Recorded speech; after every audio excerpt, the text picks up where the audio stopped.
Hey, welcome to the 219th episode of Just Shoot It, a podcast about filmmaking, screenwriting, and directing. This episode is brought to you by patron Richard Yeagley. I'm Adam Lowe. And I'm Warren Kaplan, and today we have Benjamin Berman on the podcast. He is a director that had a movie at Sundance called The Amazing Jonathon. It's a documentary about the magician/comedian, and it's a crazy documentary because a lot of weird things happen while Ben was making this documentary. It's filled with twists and turns, yes, as you might say. It's on Hulu right now. Ben also has directed episodes of Flaked, Comedy Bang Bang, Workaholics. He worked on Tim and Eric. He's done a bunch of really cool things, and he shares all his experiences with us. And Matt and I try to figure out what his work has in common with itself.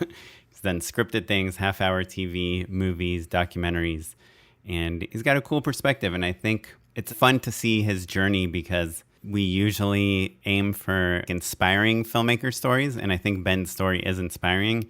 He's pretty candid about like the ups and downs and the things that he thought would happen that didn't happen, like right after a Sundance premiere. And there's a lot of really good tidbits in this one. So if you're into comedy filmmaking and really just thinking about why you're a filmmaker, he has some really interesting things to say. Yeah, I mean, I think to me, the thing that's so fascinating about Ben is that if you look at, you know, his IMDb is just a murderer's row of like awesome shows I would kill to be a part of, like so awesome. But to me, Ben really imbues this interview with like his philosophy. And I think that it's easy to look at that IMDb and to be like, oh man, this guy's like so into jokes and he's a real comedy nerd. And while he is certainly very funny, I think the brilliance of Ben and his whole take is just in seeking out ways to be authentic and original. Certainly, his documentary is an example of that, but I think if you look at all of his work, I think you can see those seeds. And certainly in this interview, we learn a little bit more about how he actually pushes himself to make things interesting. Yeah, for sure. Before we talk to Ben, we thought we'd take a listener question. It was pretty apt, not only for this interview with a documentary filmmaker, but also in these times when we are having our perspectives on life rocked on a weekly basis. Yeah, it is June 3rd, 2020, just for context in case you're listening of this. You know, there's been a lot of events in the world. A lot of events, yeah. A lot of protesting. So I think everyone's in a very introspective and thoughtful time. Not to mention the global pandemic, the quarantine, us all going nuts, my kid driving me crazy, etc. Yeah, it's a lot. It's a lot. So through the lens of a filmmaking podcast, it makes you think about what you want to say and why you want to say it and what you want to put out into the world. Right. So on that note, we got an email. Hello, my name is Anna Charist. I'm 25 years old and I have a BFA in filmmaking and I'm on the autism spectrum. I recently came across your podcast and now I'm a huge fan. I'm currently developing a documentary on autism acceptance and representation in media. As a woman with Asperger's, this subject is very personal to me. I wish to discuss how inaccurate portrayals of autism can harm autistic people and influence how they're treated.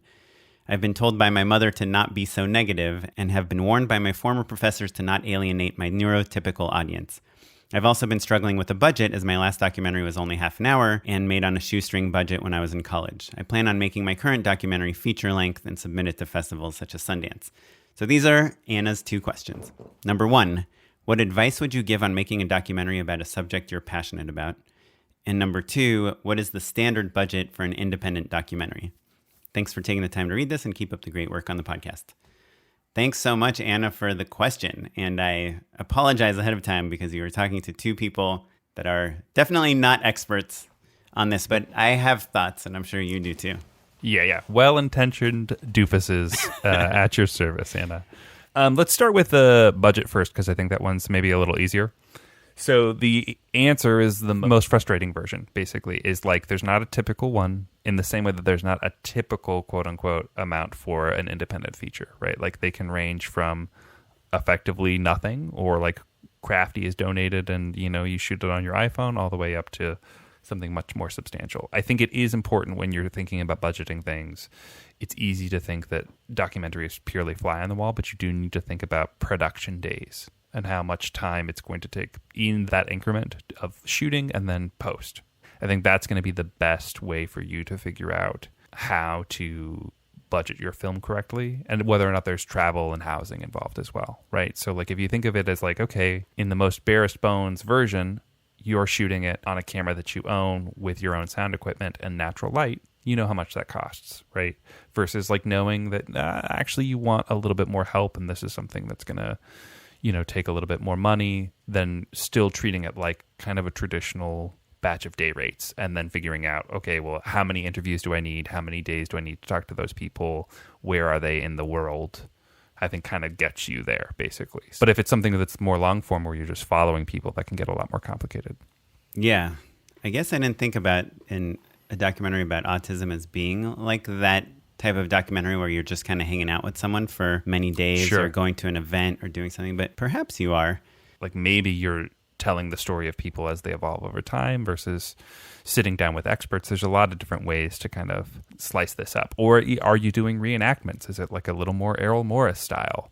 There's a lot of different questions. So to say a typical number is really tricky, but I have a hunch that one of the big challenges that you're going to have to figure out, one of the big variables, is like how much your time is worth, and how much you have to dedicate to the film, realistically. Again, don't listen to this at all, but I think a feature-length documentary, like $25,000 to $100,000, sounds kind of a place you could do it quite well. I mean, on the lower budget end of things, as like your first feature documentary. Enough for editing, for graphics, for music, for all those things that you kind of have to do, plus paying a few crew days or hiring a remote crew for a few days. If I was in this position, if I wanted to make a documentary right now, and I've been involved just kind of peripherally with some other documentaries, I almost always see the same thing, which is you don't on day one say like, I'm going to make a documentary on this thing and then just go get the money and go shoot it. It seems to me kind of always have to shoot stuff before you get the money. Like some proof of concept and why is this interesting? Raw materials. Like you're passionate about how autistic people are represented in media. Can you tell us how you're going to tell this story and why we are going to be interested in listening to it? So whether it's an interview with yourself, whether it's an interview with a few other people basically all that stuff that costs very little money that could be done in a couple shooting days, I think you have to do some groundwork first. And that's when you start figuring out how much money will I need. Now there's this big convention or this doctor or this person or this celebrity that would really make perfect sense to be associated with my documentary. And in the meantime, while you're figuring out the structure and the acts and how your documentary is going to go from A to B to C, you're also trying to book these maybe bigger name interview subjects or events or things that are timely, and you're raising money at the same time. I think to me, it's much less than a feature film where you're like, okay, we're going to shoot this in 14 days, and here's what we're going to do each day. I think that is solid advice, though I think that there are a lot of different ways that documentaries ultimately come together. And I think that actually the further down the line and the more professional you become in the space, I think the more they do just say, okay, well, you've got 15 days and, how do you want to spend it? Even at an advanced place, the sizzle reel still kind of still essential. Sell the documentary, right? So you're right. I think shooting a little proof of concept, maybe it makes it into the final feature, maybe not. I think that's really helpful, because the other thing that is a thing to keep in mind is that while you can shoot documentary relatively cheaply, depending on what you own, at a certain point, your sound mix, your deliverable, there are some hard costs of making a feature film that become much more complicated in success. Yeah, for sure. But let's talk about the bigger question. Yeah, I mean, this is a little more open-ended. What advice would you give on making a documentary about a subject you're passionate about? To me, I think this is kind of related to the sizzle in that it's really important for you to have an angle or a point of view, like uncover something, if it's about autism and you want to show how it's represented versus how it really is, I think that could be really interesting. Have you seen American Factory? No. Well, that one's about it's supposed a factory. To be great, right? Yeah, it's really good. It's about this very American factory that makes glass that's going to go out of business, but then a Chinese company buys it over and they try to change the entire culture to be from American to Chinese culture. So it's not based on celebrities. It's not based on anything we know, really, or have at top of mind. It's just a really well-made documentary about cultural differences and how they're accepted. And even though the documentarians never say anything, there's no voiceover or anything, there's very much this point of view of how these cultures just don't understand each other. You know, they bring in all these workers from China to try to make the American workers more efficient by removing like their humanity. It's kind of awful, but the Chinese workers already have sacrificed everything in their life for this company, and to them that doesn't feel weird. You know, that's just kind of part of what you do. And to American workers, it's like us versus the company, you know? Right. And to me, if you're passionate about something, find why you're passionate about it. Find what makes you excited to talk to people about it. And when you talk about it, what makes people say like, whoa, I never knew that, or that's really fascinating. Work less on the science of it all and more about the emotion of it all. And that's how you'll get people interested in what you're doing. I think that you're kind of talking about maybe a hook when you're tackling any subject. I think it's tricky to be too broad. Maybe if you can frame it as through the lens of a specific person and their story is really interesting, or just kind of narrowing down might be helpful in terms of just explaining what your movie is. I just want to be cautious about the point that your professors made about alienating neurotypical people, because like your point of view and your insight and your specificity is what makes any art form interesting and valuable and good. It makes me a little nervous to think of the idea of like trying to water that down. And also you need to make sure that you're being clear and concise and getting editorial voices who are on your team and understand what you're trying to say. Having them help you, I think, is important as well. So it's like this real tricky balance between like being specific, finding your voice, and then also making sure that you can take quality notes to help you make your piece even better. Specificity is going to make this movie good and special and unique, and also like someone who can help you narrow things, I think, will be valuable. Yeah. I think the way Ben Berman would make this documentary is he would start off with saying exactly what you said, Anna, which is he would probably say, my mom told me not to make this documentary because I'm being so negative. You know, people told me that I might alienate my neurotypical audience, but this is why I'm making it, you know? We're saying similar things differently, but I think having a point of view, and obviously your point of view, is really what makes a documentary filmmaker a filmmaker. Focus on that and don't be, like Matt said, too swayed by other people's reactions. Don't water things down, because that's what'll make it stick out. Yeah. Okay, cool. Keep us updated as to the progress of your documentary, and we think it's really cool, and we're excited for you. And now, let's talk to Ben Berman.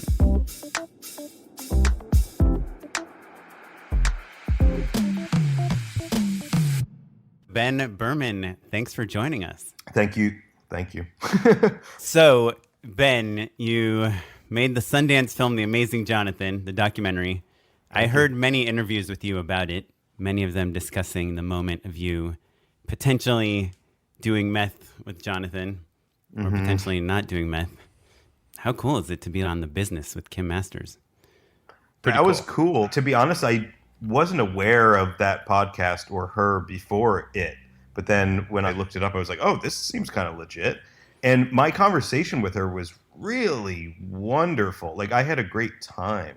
And I think I just respond really well to Jewish women. You're like, there's something emotional about it. It's a lot of things coming together. So I would say I relate, but I wouldn't want my wife to hear me say that. So I'm not going to say that.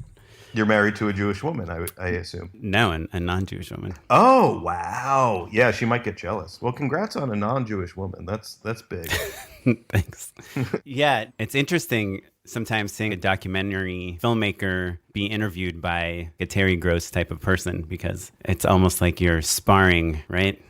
You know, I didn't see it that way, but since that interview, since the new year, I've been seeing a therapist, and early on in our relationship, I kind of called him out. I was like, hey, I know what you're doing. You're providing gaps in the conversation. You're providing silence at a incredible kind of awkward amount of space in order for me to continue the conversation, and therefore, like, whatever's really kind of on the tip of your mind will come out. Like, I know what you're doing, and I've done the same thing interviewing people.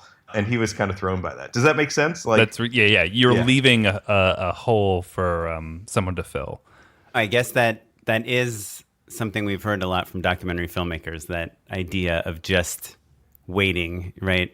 For leaving that pause, because there is this human instinct to fill the gap. I think that's right. Especially if they answer and you just sit there nodding and not saying anything, they'll just... and just like fill the space. And when you're off guard like that and you don't know what you're going to say, you kind of have a better chance of something surprising being said. Yeah. Right. So you came up in scripted comedy, right? You've directed Workaholics and Flaked, and you did a bunch of Comedy Bang Bang. How did you learn things like what we just talked about, like leaving the gap in interviews? What gave you your instincts as a documentary filmmaker? Do you think it's related, or do you think it's a totally new muscle? It's all related to me. It's at one point very similar, and at another point very different. I think maybe the skills of being a scripted director and the skills of being a documentary director are compatible, but they're different, right? And so like the tips and tricks that we were just talking about, like, where do you pick those up? How do you figure that out? Are you self-taught? Did you have a mentor? Or are you learning on the job? How did you learn to make a documentary? I would say very much learning on the job. However, I've always had a great interest in documentary filmmaking, and particularly verite docs like D.A. Pennebaker and the Maisels and that type of direct cinema era. So I've studied it by watching it, and I went to Temple University in Philadelphia for film school, and there was a big documentary kind of push there. So, I would say self-taught, because even when you go to college and you're taught, you don't really start learning until you start doing and failing and learning from yourself. But yeah, I would say like me leaving gaps in conversation in interviews for someone to spill the beans, that didn't come until way late in production of the Jonathon doc anyway. At the beginning, I was probably talking over people, and the camera is very restless. I think you can kind of feel the movie changing to some degree, evolving, but definitely devolving as well. But yeah, I think the simple answer is learning kind of trial by fire and picking things up. However, I do think there was almost like probably taking a couple tricks or tips or having a little inspiration from like Louis Theroux and like Nathan Fielder in a way, in regards to like silence and don't always react as the filmmaker or on camera personality or whatever the hell it is, like not always reacting, let the audience react, and you're just kind of the conduit to get information, if that makes sense. No, that totally makes sense. Just for our listeners, in case you haven't seen The Amazing Jonathon, which of course you should, because you can watch it for relatively free on Hulu, at least if you have a friend's password or something, like maybe one of us does. Or maybe one of our nannies just left it programmed into our TV when she was here one time. Whoa. Well, it's sort of like you're now we paying can't for change it. TVs. Right. That's why we still have a 27-inch TV. But The Amazing Jonathon is a documentary about the magician and comedian, The Amazing Jonathon, and the big kind of non-traditional thing that happens. He finds out that he has a year to live. Ben goes to document his final year on the road, or what is going to happen with his life, because you were a fan of his beforehand too, right? You were familiar with him as a comedian and as a magician. Yes. And then we reveal slowly throughout the movie that you're not the only one making a documentary about him. Yes, very, very true. The documentary turns out to be, at least from my point of view, much more about you than about him. And it does seem to be a little bit of a pattern in your work. And I think that's kind of what makes you an interesting documentarian. And I was going to mention Nathan Fielder, too, because there's this similar thing where it seems like a joke. It seems like I'm watching a comedy, but no one is laughing. There's a wryness. There's a sense of humor to it, right? In the way that you put it together and the way that you approach things. But also, it's not hard joke funny, I guess is what you're saying, Oren? I don't think anything I do is hard joke funny. I literally wrote an email to someone today, and I was like, I'm not a quote-unquote comedy guy. But yeah, no, what is that? joke, like the written joke. I don't do that. But what I do is I view the world in both a really like sad, messed up, dark way, but also in a very absurdist, funny way. And I was just having a conversation with my girlfriend last night about this, of like anything that I make or anything that comes from me, let's say not an episode of Workaholics, right? You know, like that's not me. I'm just there getting coverage and whatever, right? And eating craft service. But anything that comes from me is inherently probably going to be sad and funny or really dark, but also very light. I think. Yeah, there's a mixture to it. Well, let me ask, though, because I think that there are plenty of people who are listening who are like, oh, that sounds great. I want to do that. How do you approach pulling off that duality? Like, are you aiming for that? Or is that kind of what you end up putting together as you're editing it? Or you can't help it? To be honest, I don't know. I think it's just what comes out, right? It's not like I don't plan things. You plan tone, you feel a tone, and when you prep a thing, when you shot list or when you think about how you're going to film something or how maybe the lighting should be and you pull references with the DP, like it's all part of the process. To me, balance is a key word. It's always about balance. So I just always kind of try to keep an eye on that balance. If this moment is really sad, or let's say if it's something that I didn't write and I'm like, wow, this is really heavy-handed, let's add some sort of fucking dumb joke in there, or let's shoot it with a really wide angle, or do something. Make it more stupid. Make it more stupid or undercut it. You know, it's all about balance. So it's just kind of keeping an eye on overall tone, which to me has so much to do with the edit. And I come from an editing background. I got my start editing on Tim and Eric. And that taught me as an editor, you're not just cutting, you can create through editing, as opposed to just editing through editing. You know what I mean? Or assembling through editing. Yeah. It's not like just picking a camera. Like, okay, now we're in close-up. Now we're in, like, it's not just that. You can really create a mood through edit and a style and a whole voice through editing. So I really lean heavy on post for my stuff. I think that's something that is kind of interesting about your work. And knowing that you come from Tim and Eric, you know, I saw that on your IMDb page, but just now that you're talking about it, it makes me realize how much a lot of their stuff is so dependent on the edit, like holding a cut for too long or showing something 3 or 4 or 10 times, or the music, or obviously the visual effects. And sometimes you imagine, like, what did this raw footage look, or like, did they even know what they were going to do with this when they shot it, or did they just figure it out? I have a friend, I don't know if it's true or not, but what he told me is that he used to be their DP, and they ended up firing him because they said his work looked too good, and they had the PAs start shooting things instead. Should I guess who it was? Yeah, do you know? Yeah. John Gulsarian. Yeah. Oh, was it him? First guess. Oh, yeah. You know? He's great, yeah. Yeah, there's a lot of DPs that I knew. Well, Rachel Morrison shot one of their movies. I know. I did not know that. That's so no, Rachel Morrison. Well, she first shot a short film that Tim and Eric did. I think it was the first season of that Funny or Die on HBO. Oh, sure.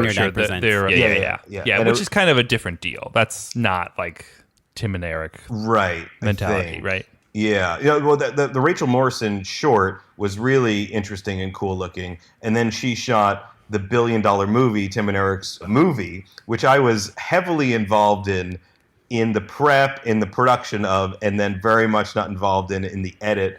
And it's a garbage movie. It's just no good. And for our listeners who don't know Rachel Morrison, she was the first woman to ever be nominated for an Oscar for cinematography. It's incredible. She shot Mudbound. She shot Black Panther. She shot Fruitvale Station. Yeah, she's an IT DP right now. So. Yeah. She's a big deal. And she's fucking awesome. She's cool. I haven't really talked to her for years, but yeah, that was me and her shot listing, like close-up Tim vomits, you know? Eric's boner, you know, some whatever the fuck it was. But so finishing my thought about the Tim and Eric to the Amazing Jonathon, and something that Matt and I talk about all the time. Sometimes, especially new filmmakers nowadays, they look at themselves and they're like, I look just like all these other people in Hollywood. I had similar experiences to all these people. How can I have a unique voice? How can I make work that is coming out of me that looks different than if somebody else directed this, you know? And I think it's interesting what you're saying about Workaholics, or those shows that were already established that you shot versus your doc work. And what makes your docs so cool, in my opinion, is when you don't know how to show something from your point of view, you literally just show it from your point of view. You show you shooting the film. Or you'll have a Google page that says, why isn't Jonathan returning my calls? Or I call my friend John Mugar and you hear me complain to him and ask him questions. What should I do next? And then we get the answer from him.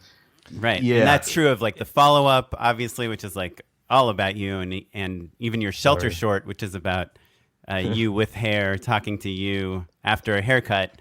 And you even break the fourth wall in that one because you are then interrupted in your filmmaking. It almost feels like your point of view is leading these movies as opposed to there's a story happening and you're just showing it to us from your point of view. It seems like your point of view is the story, if that makes sense. I think with those three things, yeah. And but that shelter short that I shot in 2 seconds and edited in 3 seconds and put up yesterday, like I wouldn't call that a true short film. The follow-up I'm actually very proud of, and I think it does something interesting, and I would count that in with my short films. But yeah, I think lately I'm either continuing the experiment of me, Ben, as someone that might be worthy of being in front of the camera, because it's never been that way. I've got an ego. I'm kind of interested in allowing that exploration to happen, but I still very much want to make real movies that don't have dumb me in it. Right, but The Amazing Jonathon played at Sundance. You have to say it's a real movie. Sure, but that's not what you're saying. That the shorts are maybe not. You're saying that maybe they're not like part of your oeuvre. But I think it's interesting to think about like what someone's doodles or experiments or experiments, like what those mean to like what you're trying to work out and what your style ultimately becomes and what your voice is. I think that's kind of maybe more telling than something that you've labored over for 2 years or something. I think there's something to that. I'll also say we've done this as we've been coming up, and we'll continue to do this. We look at someone else, we look at P.T. Anderson, and we're like, oh my God, how did you know to do this? How did you develop your style? Blah, blah. And the answer that he'll give probably is like, I just did it. It's just what came about. I failed for a long time, and then I did this, and that finally worked. And it's so much potentially like the answers are always dumber than we want them to be. Yeah. So it's the dolly broke, man. I don't know. Right. We just did it that way because we were running out of time. Exactly. So me being in stuff and maybe feeling like you're experiencing my point of view because you see me as opposed to it's just me editing it and potentially writing it. It's really about, especially in this quarantine, I only have access to myself. It's not like I can have Jacob reach out to Seth Rogen or Ben Schwartz to be in a thing of mine. It's me. I have me. And I don't know. That's all right. That's okay. That's okay. Is it cool if I describe your shelter short? It's only like a minute and a half. I'm very curious to hear you describe it. Matt, you haven't seen it, right? I don't think so, no. So it's Ben with longer hair talking to Ben with shorter hair, right? Just in cuts. And then halfway through your conversation, you are starting to talk about whether you're crossing the line or not, whether you're shooting yourself from the correct angle. And then short hair Ben, which obviously you shot after long hair Ben, is interrupted by your girlfriend, I'm assuming, Marta? Yes. And you need long hair Ben to be reacting to short haired Ben being interrupted by Marta, but obviously you don't have that footage because you didn't know you were going to be interrupted. And so you're reusing old footage of long haired Ben, and you leave all of that in there. And then you have footage of her saying that what you're doing is stupid and you should cut all of it out. And that's in there. And then at the end, you give her a producing credit. So I feel like every aspect of this thing that you shot in 10 seconds is reminiscent of The Amazing Jonathon, which is kind of reminiscent of, I'm assuming you guys have seen American Movie, right? The documentary? It's my number one documentary that I reference in regards to my number one. Yeah, so that's a movie about a filmmaker making a movie, and we don't care what movie he's making. We care about how he's making the movie. It's the best. If you haven't seen American Movie, it's a documentary about this insane filmmaker. And my favorite, most memorable scene is when he's auditioning actors and they're not doing the dialogue the way he wants it to be. My God, he's showing them how they should be doing it. And he freaks out. It's like one of those moments where you're like, well, he's not an actor, but he's so invested in his bad script that you're sold. It's the best. Well, It's I don't know, so man. He's just like.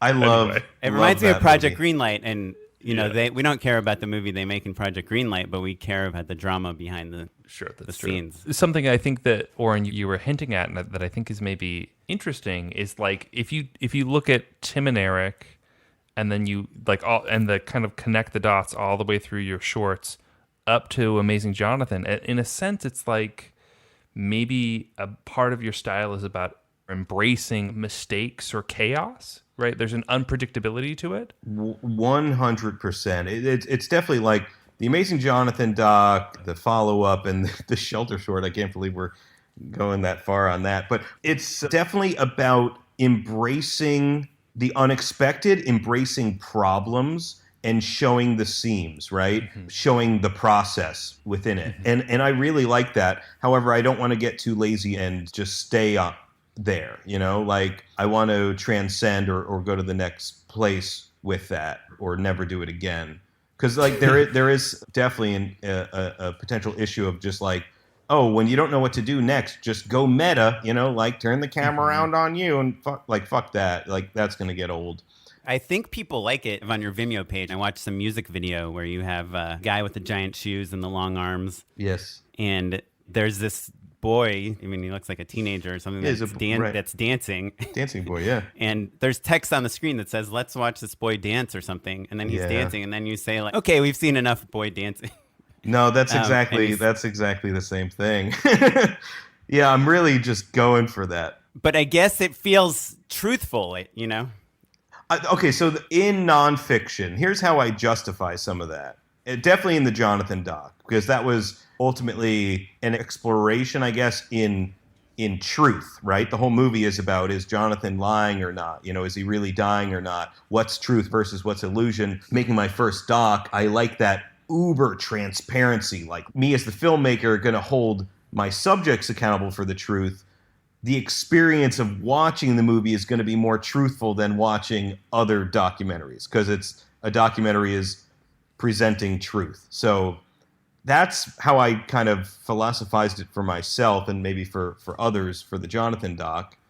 But I do think I want to be careful with that and not just like when I don't know what to do next or, what could be interesting here.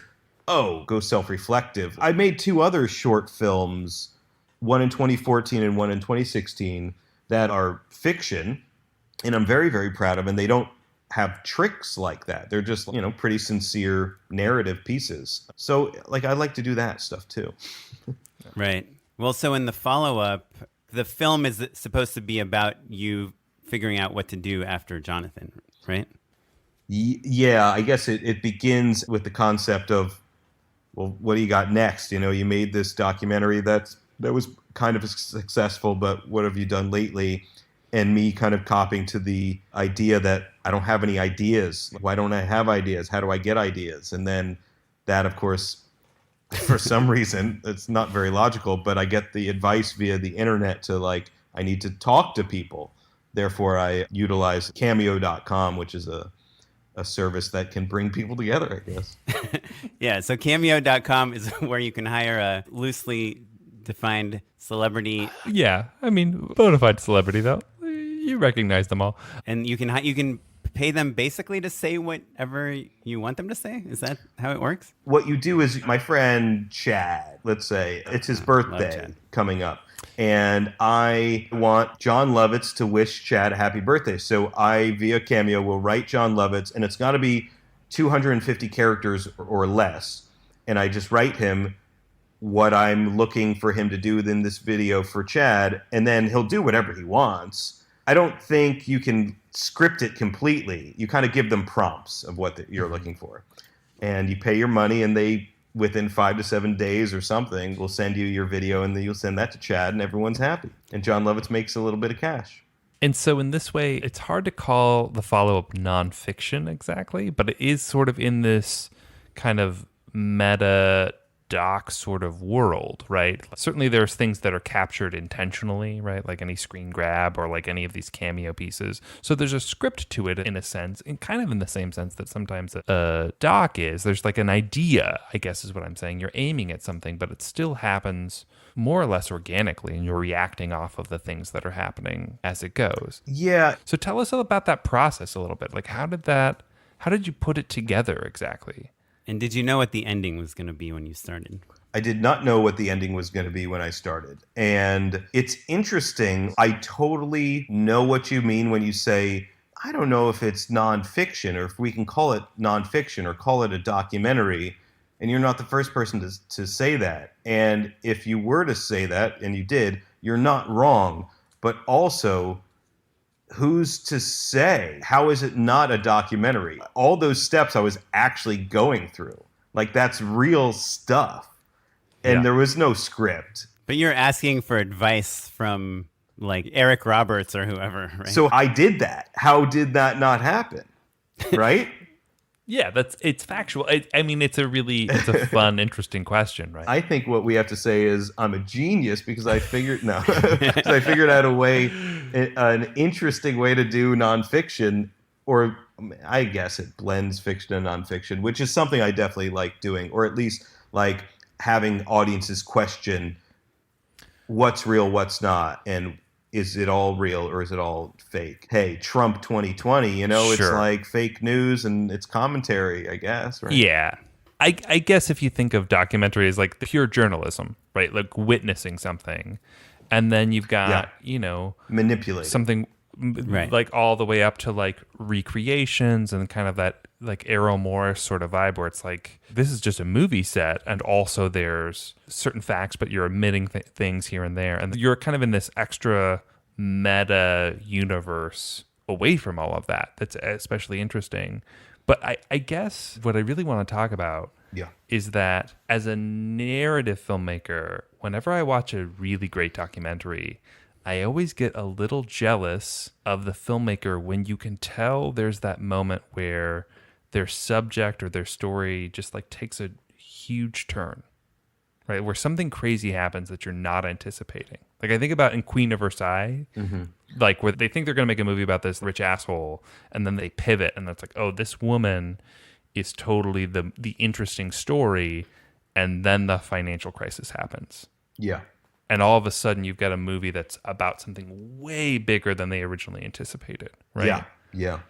And so that seems like that's something that you are embracing as a filmmaker wholeheartedly. You're giving like uncertainty a bear hug, right? I think you have to, right? I think if you don't do that as a documentary filmmaker, I don't know what you're doing. Like that's just short-sighted and just shooting yourself in the foot.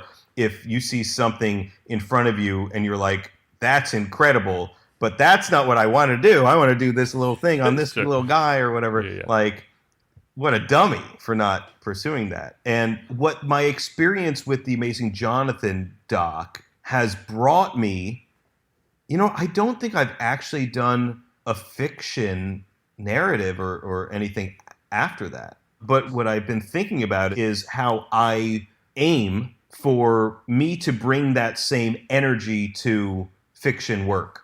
I've said it before, but when I did fiction, comedy, TV, or whatever before, I prepped so heavy and would shot list and storyboard and do blocking of the actors in my own prep, and overhead things. And then when we got to set, I'm like, okay, you stand here and you say this, then you go over here. And like, I had predetermined everything and shut out, for the most part, the value that the real actors would bring to the thing. Like, it was only going to be as good as what I had imagined it was going to be. Mm-hmm. There's no room for collaboration. There wasn't much room for true collaboration and elevation. And with the Jonathon doc, I got better as I was growing and aging and maturing and stuff. But then the Jonathon doc has totally taught me, like, sure, have a game plan, but my God, sit back and just observe the value that's there and enhance the value. Don't try to ham-fist your vision and be open to a new, better vision. That's absolutely the way to go through life, for sure. It seems like a lot of the story is built in the edit. Like, you even look at Cheer or Tiger King, and definitely The Amazing Jonathon, the order you're introducing information is not necessarily the order that it happened in real life. You're building a narrative arc and twists and turns. Like, right. There's a Nikki character you find out about, about 2/3 into the movie that I suspect you probably knew about earlier, but it works really nicely that you introduce her then. Yeah, that's kind of true, but it's really not too far from the way things really happened. Other than that one moment that we can't spoil that happens in Vancouver at a movie screening where, I don't know if you remember, but that's an edit choice of like a strong reveal, which I'm very, very proud of. So there's some editing choices, some messing with chronology in order to affect the audience in a really good, strong way, purposefully. But everything else kind of happened, for the most part, as it happened in the movie, time-wise. Right. And I'm not saying that you're like changing the truth. I'm saying you're presenting it in a way like a Tiger King example is like Joe Exotic's husband, his first husband. He was missing a lot of teeth, and he apparently got dentures and veneers, and he looks much better now. And they did a lot of interviews with his new teeth, but they chose not to show them because it changed the perspective you have on who this person is. Sure. In Cheer, there's one character, Lexi. She came from a real troubled background, and they end the series with showing her at a rave. But with subsequent interviews with her, we find out that those scenes were shot way before the championship and everything. And kind of the way the show leaves you thinking that she went back to the bad place after all this happened. Turns out, no, that was just something that was going on during cheerleading. It was not negative at all, but they wanted to give us, different types of endings, and putting that footage there worked. And it's not that didn't happen. It's just that the timing built it in a dramatic way. And there's an agenda, in how you're presenting the information as a documentary filmmaker. I'll definitely say that I think the filmmaker's agenda will inherently be different than a subject's agenda. And it's the filmmaker that controls the edit, and it might not be completely accurate, but one would think that the filmmaker thinks that what they have done will create a better story for the audience. And ultimately, these are all films for an audience, stories for an audience. So that's the philosophical conundrum I think doc filmmakers have to continuously think about and struggle with. At least I do, to some degree. Maybe other people are just like, no, it didn't happen that way, or this happened first and this happened second. How dare you present something other than that? So I don't know. Everyone has their own choices, and I don't have the answers, but I just do what I do, and you guys do what you do, and sure, we all do what we do. Well, just to get into like a little nuts and bolts, I was wondering if you had any tips on how to get good interviews in a documentary. We've spoken about leaving gaps. Do you have a bunch of questions written out? Do you do a lot of research? Any tips you developed while you were doing Jonathon? Interviews, I don't know. I don't like to even think like I'm an interview type documentarian. I like to think that I'm a little bit more of a verite, get in there and observe and be there, as opposed to like, okay, you sit in that chair, I sit here, we look at each other and question, answer. Right. But you had like Penn and Teller and Weird Al Yankovic and Andre, and you're getting a lot of perspectives on the Amazing Jonathon. So yeah, the interviews that I did do, and with Jonathon and with his wife Anna, we did a good sit-down interview towards the end. And with the interviews that I'm most proud of, I think, here's definitely a piece of advice, which is like, if you have real hard questions that you need to ask, that you need some real kind of serious answers, but you're worried that they're going to put the subject on guard, you can put them later in the interview. And like, I built some interviews where it's like, okay, I'm going to, for literally 40 minutes, it's going to be the best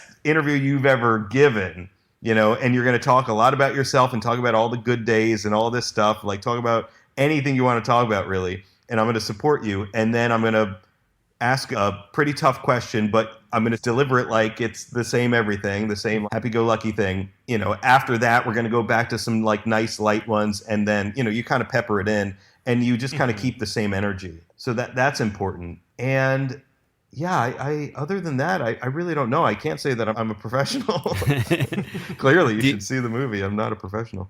Well, do you have a strategy on how you shoot them? Do you like to always have two cameras? Yeah, ideally two cameras so you can edit out what you don't want people to say, basically. No, edit out for time and stuff like that. But yeah, I would say for sit-down interviews, or at least the sit-down interviews in the Jonathon doc, because I would like to think the next set of interviews that I do for another doc, the style can and should be significantly different. But yeah, two cameras, one that's in like a wider medium shot and one that's in kind of a medium close-up and maybe off angle a little bit to provide that edit, the ability to edit unto itself.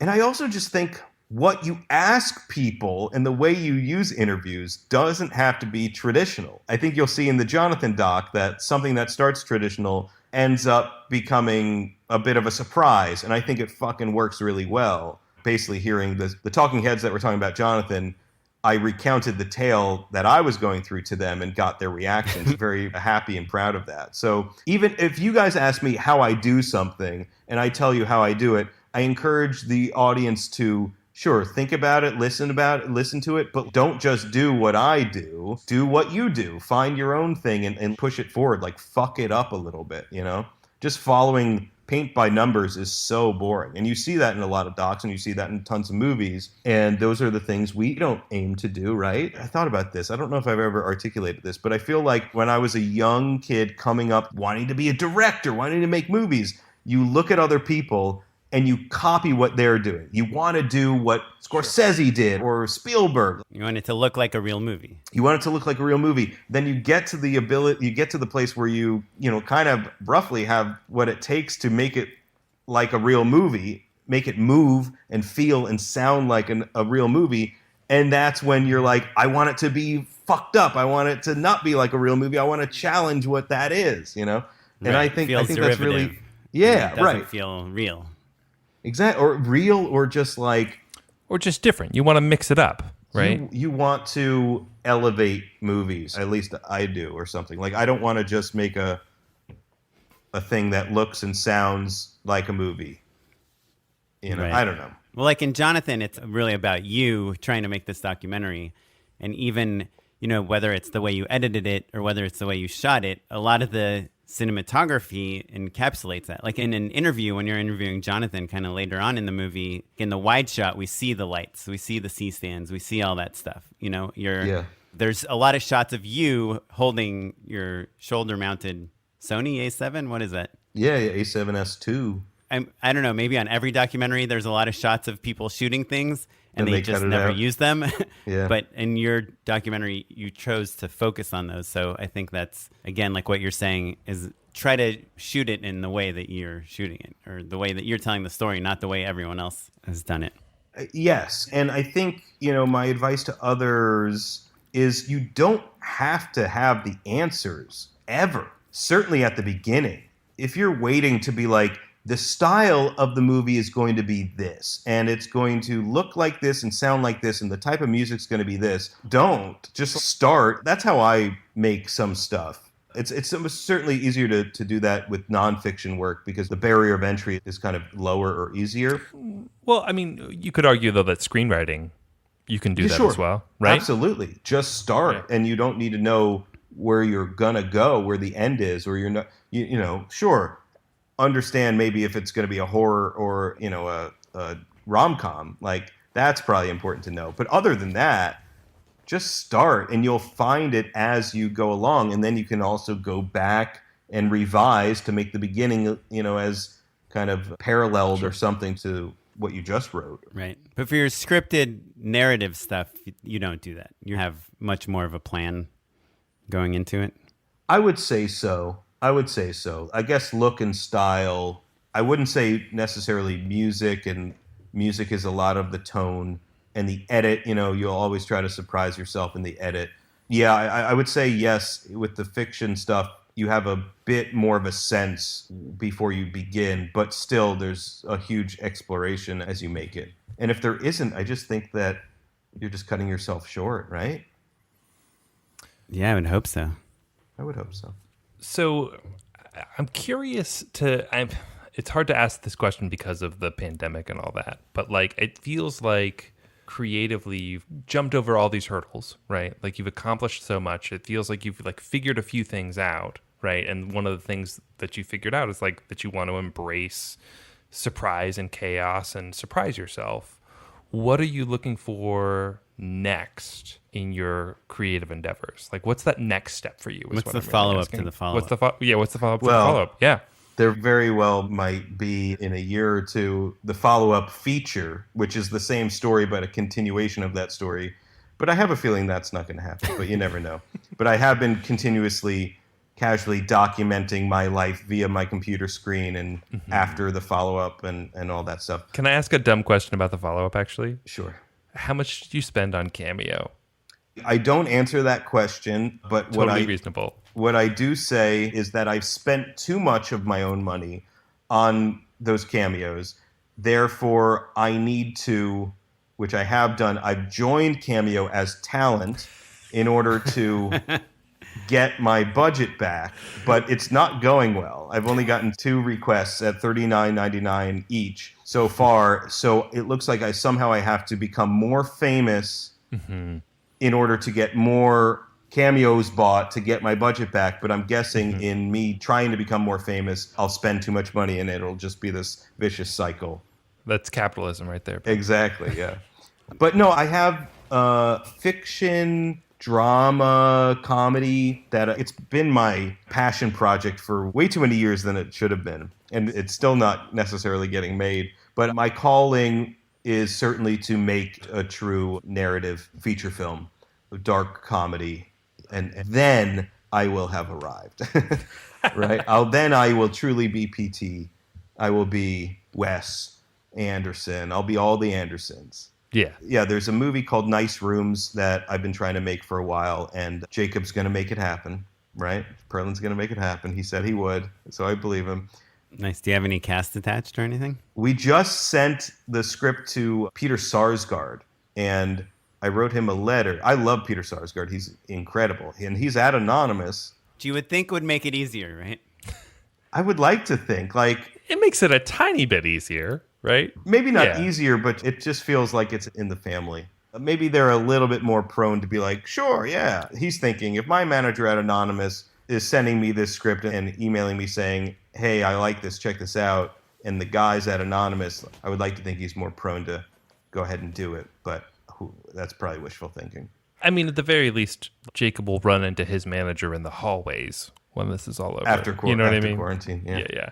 That's cool. What do you say in a letter like that? Hey, you're pretty awesome. Pretty much. Hey, you're awesome. Would love to send you this script. I think it's awesome. Just use the word awesome like 5 times and radical and surfs up and shit. What did I say? I kept it very brief. I think brevity is important. No one likes to fucking read a bunch of shit. Brief, how long are you talking? I think 3 paragraphs. 2 short paragraphs. Pretty brief. Almost pointless. To write. Did you tell him why you thought he's the perfect... You're going to waste his time, but not that much. I didn't get into specifics like I have in other letters like that of like, the eyebrow raise you did in that one role in that one movie changed my life. I didn't get into that shit. I did say like, I strongly feel you'll be able to pull off the blah, blah, blah, the character, or the poignant, emotion and the troubled nature or whatever. I basically probably offended him is what I probably did. I was like, you just seem like the kind of guy who's really fucked up and you can pull off fucked up. Yeah, no, that's what people tell me all the time. Do you get cast in things? Are you ever in front of the camera? No, I mean, only in my little quarantine videos. Do either of you guys have an itch to get in front? We're both married to actors. And so I think like you're kind of reminded of how terrible life that yeah be. Well, look, and we're also both podcast hosts, so like whatever itch there is, we've scratched it, right? Like we have egos, yeah But I look at your stuff, and today I kind of did a deep dive on it, and it does make me think the stuff of mine that I like is where you hear my voice behind the camera. I've been filming my daughter a lot during the quarantine, just like doing dumb videos with her. And I feel like my relationship with her and what we're capturing, not that it's anything, it's literally me just asking her a question and her ignoring me. is a more, to me, interesting performance than I've gotten from some really great actors, you know? Yeah. And so I'm curious about, and I have been struggling with what is my brand. I mean, Matt and I, primarily over the last few years, have been working in commercials, which is like, what is your brand is whatever they tell you your brand is today, Sure. you know? Sure. Literally, you're working for another brand. Right. Yeah. So just being busy and trying to make money and all that stuff, you aren't really making a lot of your own stuff. And so in this downtime, not that I've really made anything substantial, but just like getting my camera back out and just using my iPhone and experimenting and letting things happen has made me realize that I don't want to be in front of the camera, but I don't want to shy away from me saying exactly what I think. And whether that's Sure. text on the screen, you know, kind of like you do, or my voice, or my family, or my daughter, or someone on the street, that is exciting to me all of a sudden, so much more than like, yeah, we're going to get the drone shot here and the dolly's going to start here and end here. And oh, well, the sun's not in the right place. You know, like worrying about that stuff. Commercials can be really, really precious, right? And so if you plan everything so thoroughly, that can be really gratifying and really incredible. Like to spend weeks on 30 seconds worth of footage is really wild. But also the flip side is that it can be a hindrance, right? So like if not having actors keeps you from shooting, then that's a problem. So I think being able to turn the camera on yourself just as a solution to maintaining creativity, I think is valuable for sure. Yeah, different years for me have been vastly different. Like there was one year, I think 2017, where the majority of what I did was commercials. And now I haven't done a commercial for over a year now. My life is so weird. It's very uncomfortable at times because it's month to month, year to year is extremely different. And I never know. I kind of, knock on wood, now I'm getting a sense of what will be my next paycheck, but I have no fucking idea. It's crazy how much of a struggle it is. But yeah, 2017 I did a bunch of commercials, and I don't know. Sometimes I work really well with commercials and agencies, and other times it's like, why do you even want me? You make this cool ass treatment, you know, and you really sell yourself, and then chances are you don't get the job. Like, what a waste. And then Right. if you actually get the job, then it's a bunch of work, and you put your ideas forward for them to maybe knock it down and say, actually, it's got to be different. Like, we had this in mind. Then you just have to go, yeah.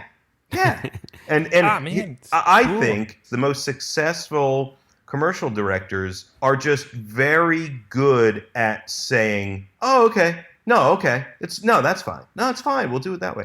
You know, like, I think. I don't know. Wait, I want to clarify. When you say, no, okay, do you mean... Oh, I'm sorry. then- No, okay, we'll do it your way. Yeah, no, we'll do it. No, Like the we'll... agreeable ones, or the ones that Yeah. are pretending to be agreeable but still do it their own way? I think the agreeable ones. Because if you Oh, I agree see. and then do it your own way, I think you agree, do it their way, and then try to get a couple takes or something where maybe you can do it your way. And then if you get a director's cut or something before that Yeah, you present to the agency, like, put it that way. Yeah. I totally disagree. Orrin and I are pretty good at eating shit. Maybe that's why I'm not Yeah. good and you guys work all the time. Well, so please tell me. I think I'm one of the bad people because I am super agreeable. Matt's incredibly agreeable too. But you think of like Michelle Gondry or Spike Jonze or Yeah, I think the best Joe Pitka. commercial directors are like, hey, I think that's stupid, and you're paying me to be awesome. But they don't say I think that's stupid. Like when Spike Jonze comes in to pitch you on his version of like for your commercial, you're like, oh shit, that is Spike Jonze, and he's gonna say, I am so pumped about this. We're gonna do something that's never been done before. We're gonna take this room where she's dancing, and we're not gonna use visual effects. We're gonna design it so it stretches out. We've already done models. It's gonna blow your mind. I know we talked about a different idea, but this is so exciting, and they trust Spike Jonze to know what's exciting more than themselves. And that's Absolutely, like the but successful directors. They don't even get the agency's ideas because they've already oversold their own ideas, you know?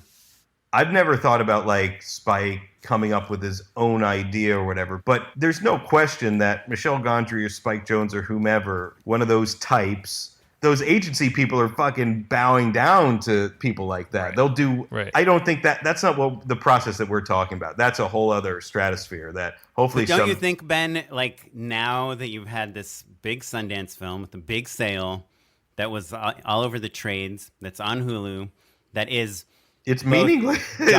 Documentary and storytelling, like very deliberate storytelling at the same time. And it's all about who you are. You don't think you come in now and the people that are presenting you are like, this is Ben Berman. Not only has he directed Workaholics. Time out. Because I think, Oren, what you're saying, I cannot wait to respond to this question because I'm going to annihilate your understanding of the way things should work. Yes, but we all agree that your Spike Jonze and your Gondry and your Fincher, like there's rarefied air where like literally the ad executives got into the game because of those spots that they saw as kids. That's a different conversation, right? Yeah. What you're saying, Oren, is that Ben, you are bona fide, right? Like there are external validations that say that you are a good filmmaker and that you have valuable ideas and that people should listen to what you have to say creatively. You have credits people have heard of. Yeah. You're shrugging right now for the listener at home. With only my right shoulder. Yeah. You're mildly shrugging. Right. But part of it is for the sake of our listeners who think, oh, if only my short gets into Sundance, then my career is going to take off. So this is part of the lesson. Oh, it's not a good lesson. This is a very painful lesson. I'm 37 years old. I've had the Jonathon doc at Sundance, the sale, the trades, whatever it is. And I haven't really truly worked since, I don't think. I've got some things that are coming up, but no, have I been up for commercial jobs that I haven't gotten? Absolutely. Have I not received a single offer to direct more fiction comedy TV? Absolutely, I have not. You think you're there, and I thought I was there. Well, how could you not, right? I think that's the cliche thing that it's almost trite, right? At this point, it's just like you do experience, quote unquote, some sort of success and you feel like you've arrived. Life is going to be different after this. And I will say it is different. The meetings you that don't I go was outside very much. Yeah, right. Oh yeah, the pandemic is different. No, I will say that there have been a ton of wonderful things that have happened. I've had wonderful conversations and had better meetings and a lot of praise from cool people, and that's cool. But has it equaled, oh, now you're on Easy Street, now you're getting all this work and you're making tons of money? No. Life isn't as clean as that. But that's also the beauty of it is like, I probably wouldn't be happy if I had everything I wanted. I probably wouldn't make good stuff still. There's something about a struggle, or at least being honest with yourself about where you are, or at least allowing yourself to kind of go into the sad places sometimes, I think. Can I ask you an uncomfortable career question? Yes, you can, and we'll see how I answer it. We'll see how it goes. You had this career of scripted narrative, right? Yeah. And then your big success is in documentary. Could it be possible that people are confused by it a little bit? Do you know what I mean? Like I do. The traditional Hollywood idea would be like draw a straight line for them. Like make it really who are clear. You? What are you? Yeah. Put yourself in a box. Yeah, we got to think about you. And especially, in commercials, it's even more finite. It's like, oh, he or she is the comedy dialogue person, sure, which is way different than the comedy visual person. Like, what the fuck is that? Like, they really try to put you in really like micro boxes, which I would say I'm probably the comedy dialogue person on this podcast compared to Oren, right? Is that true? I think that's probably I'm true. Comedy VFX. I want to be that. I want to be that. We can all do cars or something. No, the water's fine over here too, right? It's all meaningless. It's just like production companies need to sell this person as this and then this person as that. But so yes, I think maybe. And how fucking lame is that? But also, I don't know. My girlfriend and I were having a conversation last night that kind of circled some of what you just mentioned of like, what is your brand or tone or something? Like, because she works in art. She's a director of an art gallery, and she has to sell art to collectors and like be able to pitch, oh, this is a, Baldessari, and he's this type of painter, and then there's this. And I very much, and this is what I was telling her yesterday, I very much see between my first fiction short, I'm a Mitzvah, and my second fiction short, How to Lose Weight in 4 Easy Steps, and the Jonathon doc, and the script of Nice Rooms, which is the feature. I forgot you did that short, man. That short is so good. Thank you. How to Lose Weight. It's so good. That's what I told you. I'm sorry, I've been man. telling people for years. Dude, good. it's so good. It's so good. I appreciate that. Sorry, but man. I do think that underneath, sure, these two are fiction, and There's a thread. feel a certain way, and then this is a messy documentary that then morphs into something else. I do think that there is an undercurrent that if I was watching, I would be able to tell the same person made it. They're way different, but you really feel there's that dark comedy meets irreverent, awkward thing. And it's pathos and also humor. So I don't know. If I have to tell people what I am, then we failed. If people can get a sense of me or you guys or whatever, then we've arrived into our authorship, if that's a word. But yeah, maybe. But to answer your question, maybe. A strong maybe. But for real, though, I think that listeners at home, the question of do I follow a creative idea or an itch? Do I scratch that itch, even if it's not, quote unquote, exactly in the same bucket as comedy dialogue or comedy VFX? And I think the answer is obviously yes. Whoa, 110%. What if what you thought you were wrong? Sure, yeah. For decades. I encourage everyone.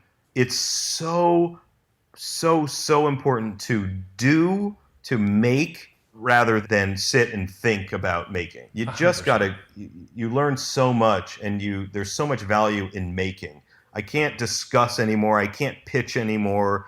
I've been thinking about this and we will wrap it up. But I'm not a speech maker. I'm not a speech writer. I'm not a professional pitcher. I am a filmmaker. I need to utilize visuals and music cues and edits, and that's how I express myself and my ideas. I can't just tell how did I even start talking about that? I think I just needed to get that off my chest. No, I think you're saying that it's not about having one idea. It's about playing with all the elements, getting your hands dirty, and then seeing how they come together. I think, it's about doing, making, crafting, as opposed to sitting in your room and planning everything and trying to convince yourself that it's the right thing. Just go do. There's so much more value in doing than planning. Or maybe, Ben, are you saying, just shoot it? Oh, that is the name of this podcast, right? Yes. Got it. Cool. That is. Yes, I am. I'm just saying just shoot it. Brought to you by justshootitpodcast.com. That's what every interview builds up to. Perfect. Just shoot it. Yeah, man. That's great. Well, awesome. Are you cool with joining us for an unpaid endorsement? Yes. Unpaid endorsements. Okay, Matt, I feel like you're eager to go first. I'm so excited. I ordered a tortilla press weeks ago now. It finally came.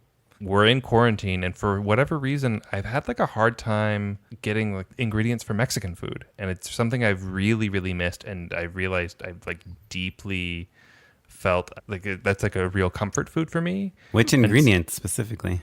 We had to order 5 bags of maseca in order to get it, which is the main ingredient in tortillas.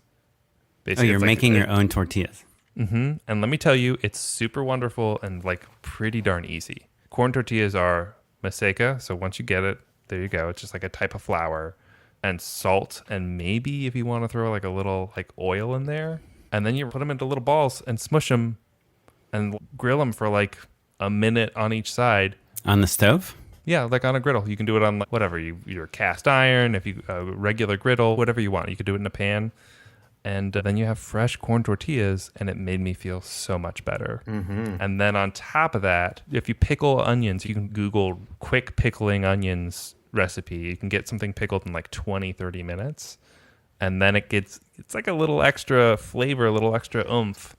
I know everyone's getting really into cooking during the quarantine because we don't have anything else better to do. And, it's something to be creatively fulfilling and also fill a little bit of time. And so those are my 2 big endorsements. And I know that sounds weird, but really what I'm saying is if you think about the things that you found comfort in, that you're having a hard time being around because of social distancing, those were the things that I honed in on. Basically. And I wouldn't have realized that I could have tangy pickles or pickled onions on my tacos that easily. And sometimes it's worth looking into. Sounds pretty good. Sounds pretty good. It is legit dope, you guys. And our listeners might not know this, but Matt and I actually took a pasta making class in Florence, Italy together once. That is true. Yeah, we did make pasta a couple weeks from ago scratch, as well. from seminola flour. No big deal. Yeah. You need eggs and flour and a pasta press, but still. Yeah. I have one. It is a dancer. His name is Ryan Heffington. Are you guys familiar? Yeah, Sweatspot. Sweatspot. Oh, yes, And I also have heard of this the man. best Yes. choreographer pretty much in all of Hollywood. Apparently, and yeah, he's worked with Spike Jonze and a bunch of, he did the Sia videos. I didn't know about this until after the second time I did his Instagram live feed. That's great. That's pretty amazing. It is incredible. It's really an incredible way to start your day. What he currently does is Tuesday, Wednesday, Thursday at 10 a.m. You just go to, follow Ryan Heffington on Instagram. And at 10 a.m., he does this hour dance class. And it's just so fun and free. And the moves are super simple. And you just get very sweaty. And it's very, very positive. And I'm totally was not into anything like that. And I've really turned a new leaf. And he's really great and really positive. And so that's my unpaid endorsement. Everyone, I would say, go dance with Ryan Heffington. Oh, also on Saturday and Sunday, he does it at noon. And sometimes there's a special guest. He is amazing. Yeah, wasn't Pink on there recently with him? I didn't see Pink. It was Emma Stone was a special guest. It was not great, and the audio was low because they had to share, the mic system or something. Stop ruining Sweatspot, Emma Stone. I know, but her energy was contagious. It was great.